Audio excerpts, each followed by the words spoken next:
Muy bien, buenos días chicos, buenos días. Les saluda el profesor Juan Carlos Mendoza.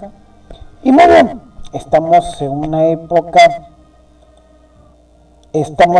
época totalmente renovada. Ya hablamos de la literatura americana, ¿por qué no decir propiamente latinoamericana, no?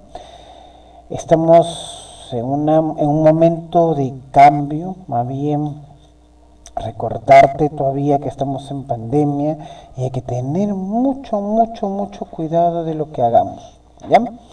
Pero como te decía, pues es un mundo totalmente creíble, un mundo de locura, un mundo de, pues, el mundo que se adapta al cambio, ¿sí?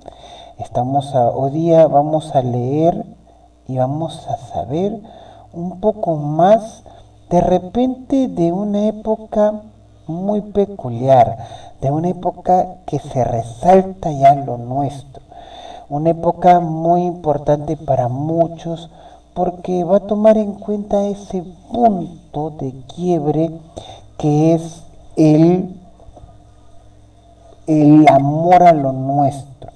Estamos hablando, sí, estamos hablando del criollismo. Una época que para muchos va a ser importantísimo. ¿Por qué? Porque va a ensalzar, a resaltar esos lados que a veces pues no se toman en cuenta. Estamos hablando del criollismo literario. Esa combinación que de repente pues nosotros hemos dejado en el limbo, ¿no? Y pues hay que descubrirlo, trabajarlo, ¿no? Entonces, no se olviden la importancia del mismo, ¿no? Entonces, por favor, muchachos, tomar eso en cuenta para el punto a revisar, ¿no? Entonces, no nos olvidemos de la importancia de lo mismo, ¿no? Entonces, como que ahí hay que ir viendo cómo ¿no? Los literatos de esa época pues veían totalmente distinto nuestro parecer, ¿ya? Entonces hay que ir viendo todos esos muchachos como se debe, ¿ya? Entonces, por favor, tomar en cuenta eso para poder entender lo que se nos está pues relevando, ¿no? Entonces ahí es un punto totalmente validero, ¿ya, chicos? Muy bien. Entonces, cuando nosotros hablemos ya del punto específicamente del criollismo, ¿a qué me hago referencia? Dice, se desentienden de las tradiciones europeas y centran el interés en esto, lo que te dije hace un momento. Nace ese deseo de lo nuestro, ¿no? Ese deseo de, pues, el amor hacia nuestras costumbres, nuestras tradiciones y todo ello, ¿no? Ponen su objetivo, ¿no? Ponen su objetivo en el paisaje antes que en los individuos. Ese amor por el territorio, para demostrar lo que tenemos, para darle prioridad a eso, ¿no? Entonces, como que por ahí, chicos, hay que tomar en consideración ese punto que es totalmente importantísimo, ¿ya? Por ahí, por ahí de repente, pues, se nos queda en el tintero decir o hacer según lo que se nos indique, ¿no? Entonces, como que por ahí tenemos que tener algo muy claro, ¿no? Uh-huh. Entonces, como que por ahí, chicos, renovemos ese punto que nos toca entender. ¿Ya? Muy bien. A ver, los personajes de sus obras son por lo común víctimas de esa naturaleza americana, brutal, inhóspita y grandiosa, ¿no? Vamos a encontrar las características que muchas veces no quisieron que sean expuestas, sino más bien dejaron que sean ocultas o no quisieron brindarlo como se debía. También algo que muchas veces el español no quiso. El español, cuando nos tuvo como su colonia, no quería que tú domines o que tus costumbres o que tus creencias prevalecieran, porque para él era pues como que darle un caldo de cultivo, ¿no? A una forma de expresarme, a una forma de reclamo. Ellos no querían eso. Ellos querían que tú eh, dependas directamente de España y que sientas de ella su cultura, más no la tuya, más no saber que eras descendiente de una cultura de guerreros, de hombres inteligentes, de hombres que nunca en su territorio existió, por ejemplo, el hambre, ¿no? Entonces, hay cosas en que nunca así de fácil se han querido mostrar. De repente, como te dije hace un momento, por criterios como los que acabamos de decir, o de repente por otros más. Es cierto, hablar de la historia, en primer lugar es hablar de lo que sucedió realmente y después de repente sacar tus conclusiones en base a esa información, ¿no?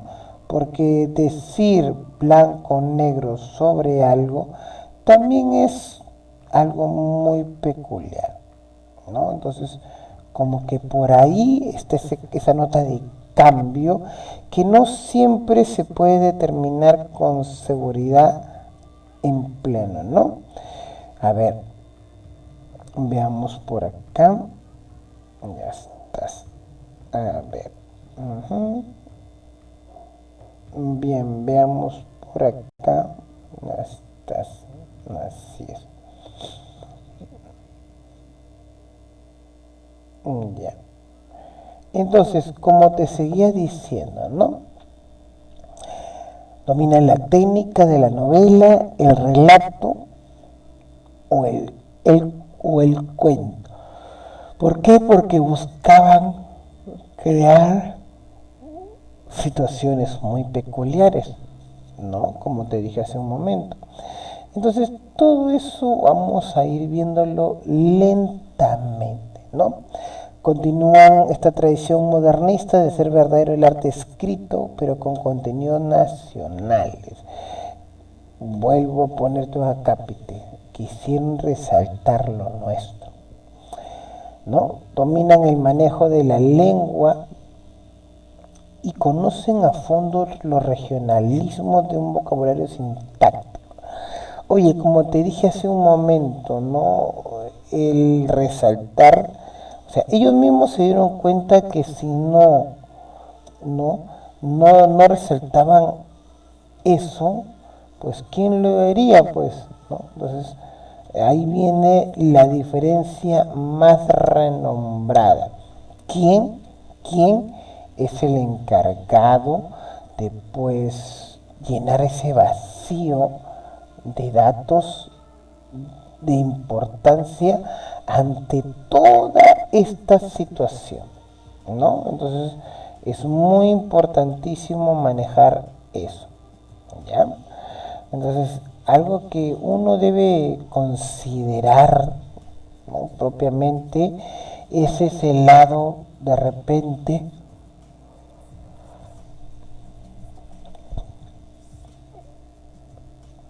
de punto vacío en el tiempo, ¿no? De punto vacío en el tiempo. Entonces ahí vamos a ir viendo, ¿no? Cómo se da ese aspecto peculiar, ¿no? Y por último, el uso de términos, como te dije hace un momento, ¿no? Ese uso de términos que no son muchos los que lo manejan, más bien, no, vamos a encontrar, a ver, vamos a encontrar ese punto de peculiaridad, ¿no? De cómo, ya, cómo se da esa particularidad, ¿no? De los personajes, ya, hay que tomar en cuenta eso. Algo muy importante que a veces no nos damos cuenta, ¿no? Cómo tenemos que trabajar ese punto, ¿no? Ya, veamos acá. Ajá. Ya. A ver. Ya. Ya. Son datos que uno dice, pero ¿y qué pasó? O sea, ¿cómo se consideró eso de la forma de llevar, ¿no? A alguien hacia un dato, ¿no? Entonces, como que por ahí uno dice, sí, es cierto, como uno no puede ir fundamentando una creencia, ¿no? Una forma ya de guiar algo. Entonces también es importantísimo conocer eso, ¿no? Es muy importante que cada uno de nosotros tenga totalmente claro, ¿no? Cuál era ese punto, ¿qué le podríamos llamar? No, a ver, ajá, ya, capé, sí. Entonces, como te seguía diciendo, ¿no? Entonces lo importante, se caracterizan los diálogos por su fidelidad a hablas locales. Como que te dije lo mismo, ¿no? Estamos entrando a los puntos que de repente por ahí todavía nos estamos confiando. Pero sí, hay mucho todavía por ver en ese aspecto que tenemos que ir diferenciando. Pero en fin, a ver, sus representantes tenemos a Rómulo Gallegos, Francisco Lazo Martí, José Eustacio Rivera, Horacio Quiroga, Ricardo Giraldez y Benito Lynch. Nosotros vamos a hablar un poco del más conocido, como es el gran Rómulo Gallegos, ¿no? Rómulo Gallegos, un personaje, ¿no? Muy importante, viene de la querida Venezuela, una Venezuela que artísticamente ha tenido muy buena producción. De repente que por ahí nos hayamos quedado en el tiempo con ellos, sí, pero de que tiene una excelente producción académica, sí, es muy cierto. Entonces como que por ahí también habría que ver mucho ese aspecto totalmente validero. Ya, no olvidarnos eso. Aunque no lo creas, es muy importante tener ese tema o punto de relevancia ante pues estos personajes, quienes eran, cuál era su punto, ¿no? Básico de relevancia ante una situación como ella. Nacido en Caracas el 2 de agosto de 1884, ¿no? Murió también en Caracas en abril del 69, ¿no?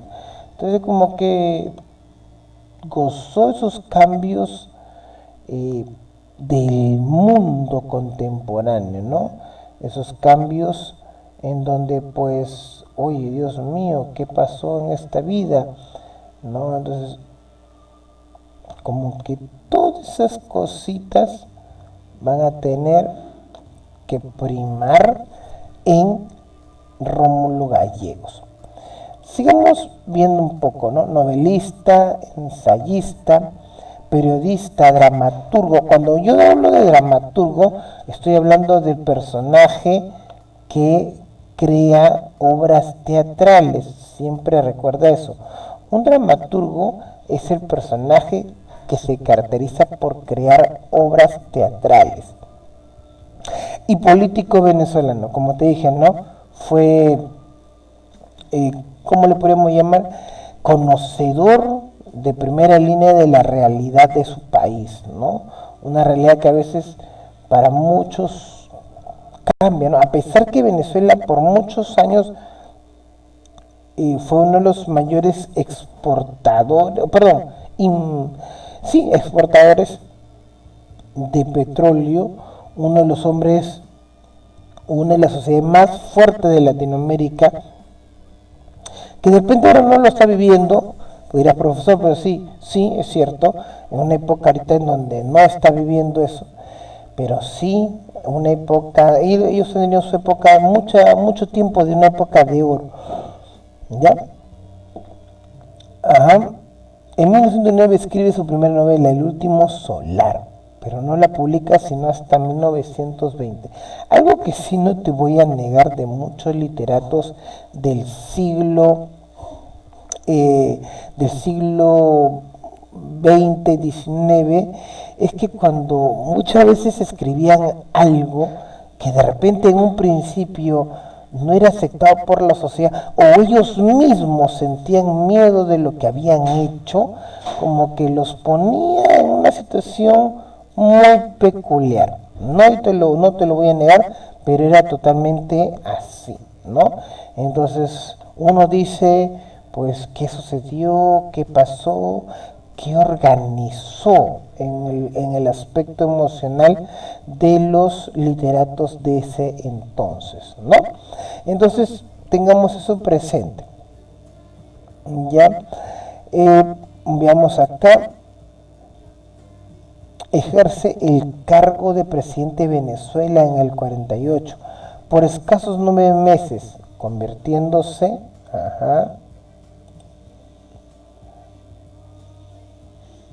en el primer mandatario presidencial del siglo XX, elegido de manera directa, secreta y universal por el pueblo venezolano. Lo que tú y yo le llamamos la democracia, ¿no? Claro.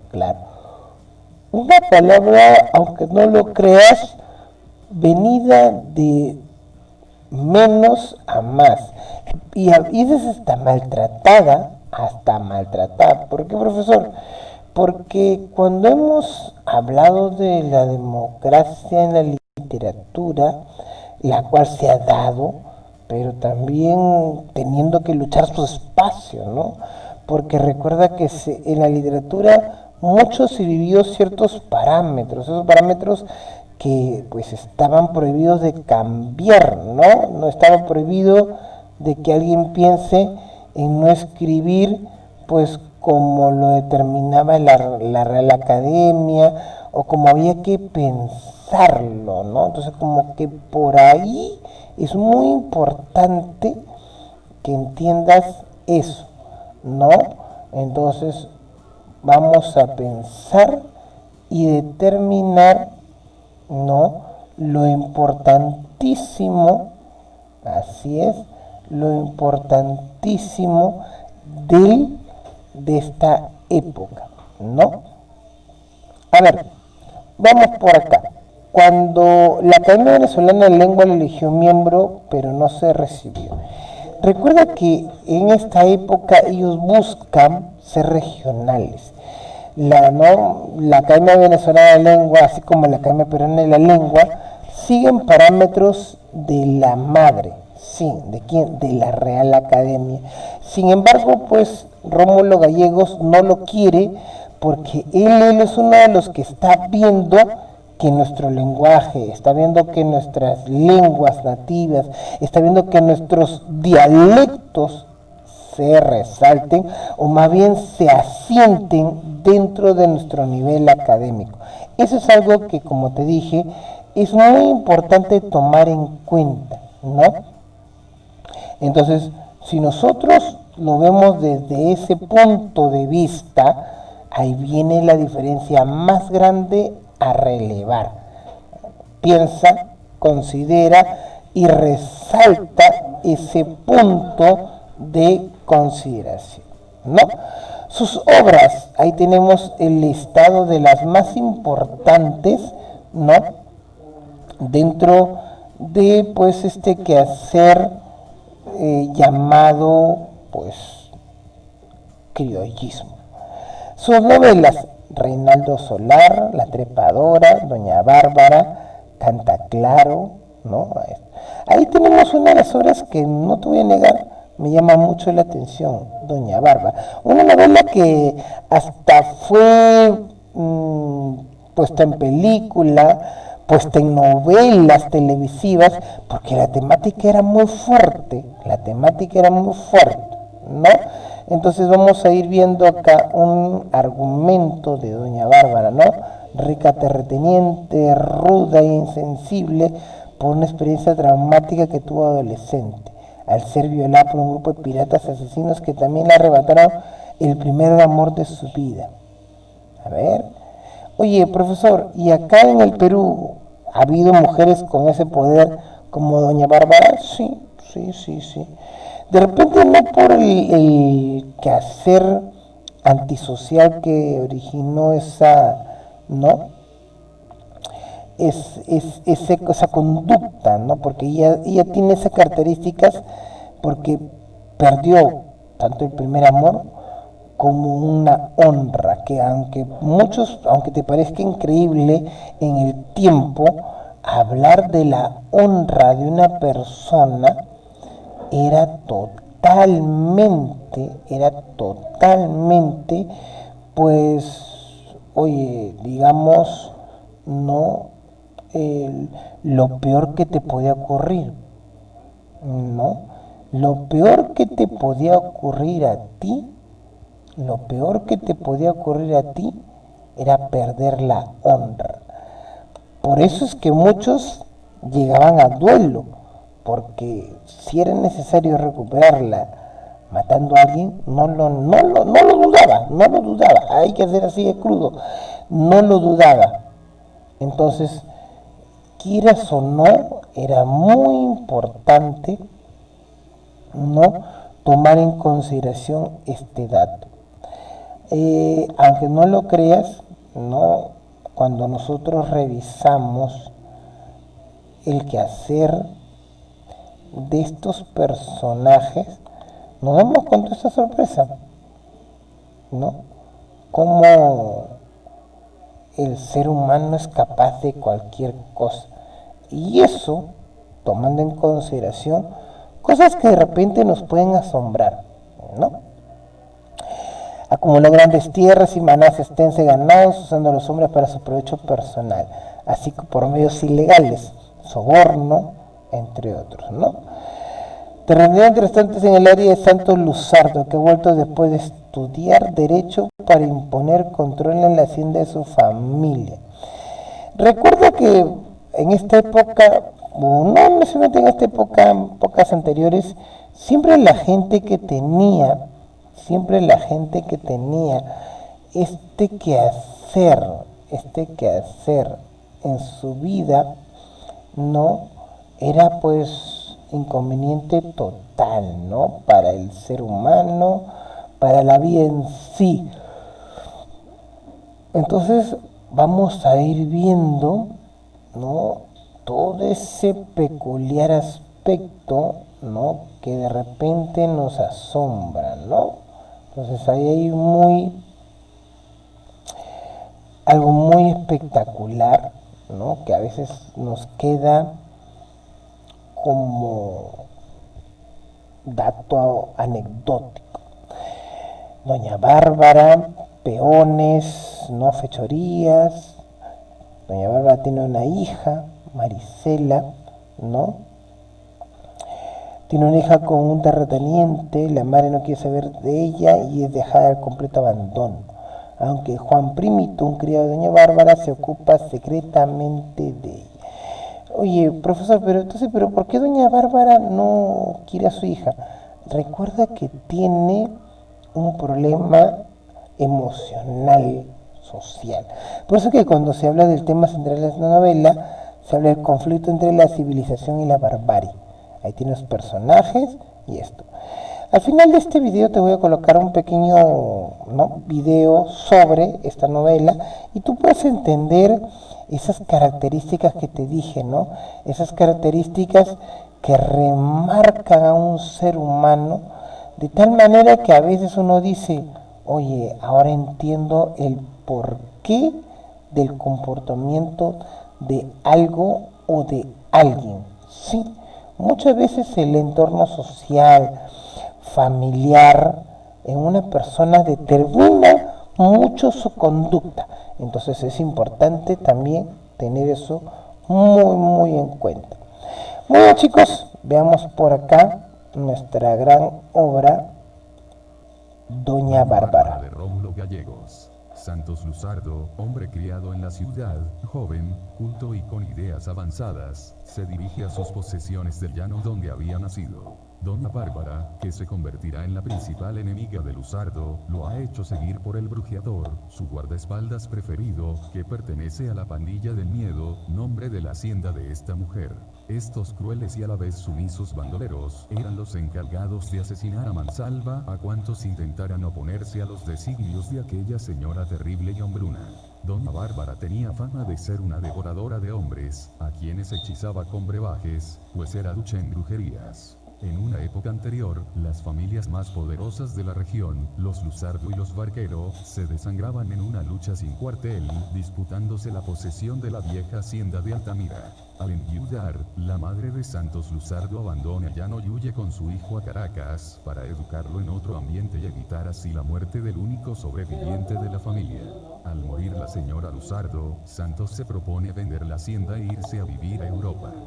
Pero, antes, investiga la situación de sus propiedades. Altamira ya no era la de antaño. Los administradores descuidaban sus tareas y Doña Bárbara, la cácica del Arauca, mediante soborno, cohecho, violencia y crímenes, poco a poco se había ido apoderando de la tierra aledaña.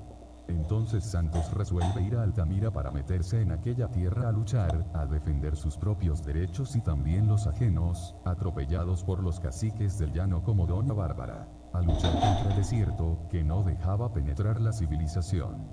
Luchar contra Doña Bárbara no sería solamente salvar Altamira, sino contribuir a aniquilar para siempre las fuerzas que retardaban la prosperidad de la inmensa llanura del país. La abusiva mujer había sido fruto engendrado por la violencia del blanco aventurero en la sombría sensualidad de la India, su origen se perdía en el dramático misterio de las tierras vírgenes. Sus primeros recuerdos se remontaban a su existencia nómada en una piragua de contrabandistas, borrachos y asesinos, donde servía como cocinera. Tenía 15 años. El único amor que entonces encontró fue el de Asdrúbal, quien le enseñó a leer y escribir, pero el joven murió asesinado. Luego de eso, los contrabandistas se rebelan, dan muerte al capitán de la piragua y violan a la muchacha. El piloto de la nave, un viejo indio que conocía a la madre de la joven, la salva de ser vendida a un turco rico, sádico y leproso. Con él debe seguir vagando por el río, sin encontrar un sitio para ella. Aquel episodio la marcó para siempre. Dura, maligna, de belleza sensual y ardiente, pero llena de sombrío rencor hacia los hombres, se inicia en las artes diabólicas para inflamarlos de lujuria y aniquilar su voluntad. Este es el ingrediente mágico, autóctono, de toda novela regionalista, y otro de los temas centrales de la obra. Cierto día, Bárbara conoce a Lorenzo Barquero quien, abandonando todo en Caracas, novia, estudios, sociedad, había tomado el camino del llano para ir a remediar la tragedia en que se hallaba sumida su familia. Fue un amor salvaje. Bárbara descargará en Barquero todo el odio reprimido y el rencor acumulado contra los hombres. No obstante, tuvieron una hija a quien llamaron Marisela, pero ella no quiso ni verla y menos aún amamantarla.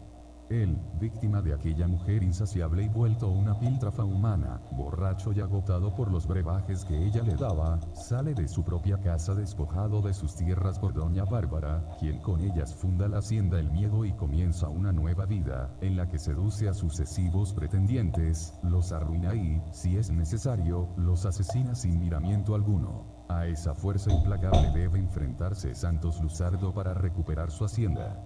Para colmo de males, Balbino Paiva, bandido y amante de Doña Bárbara, es el mayordomo de Altamira.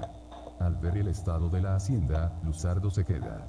Su terrible vecina cambia su ropa varonil por una más femenina y se propone conquistarlo. Santos visita a Lorenzo Barquero y conoce a Marisela, abandonada a la miseria junto con su padre.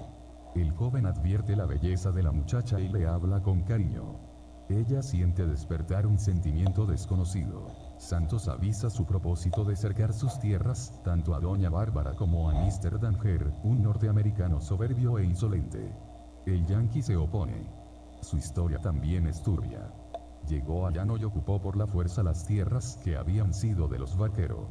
Doña Bárbara no lo echa porque él había sido testigo de la muerte de uno de sus amantes. Para ponerlos a salvo de la influencia del gringo, Santos lleva a Marisela y a Lorenzo a su casa de Altamira.